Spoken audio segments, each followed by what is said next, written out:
didn't send you into Lagos to be part of the numbers. God sent you here to give you a vision. God didn't send you here to beg.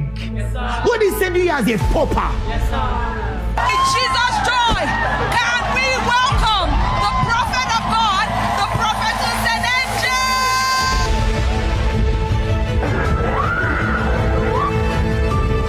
He sent you here with a vision. Maybe you run a church and it looks like the church has been struggling for a while. Hey, man of God, stop struggling. Stop it, stop it, stop it, stop it, stop it. There are people who need to hear your voice.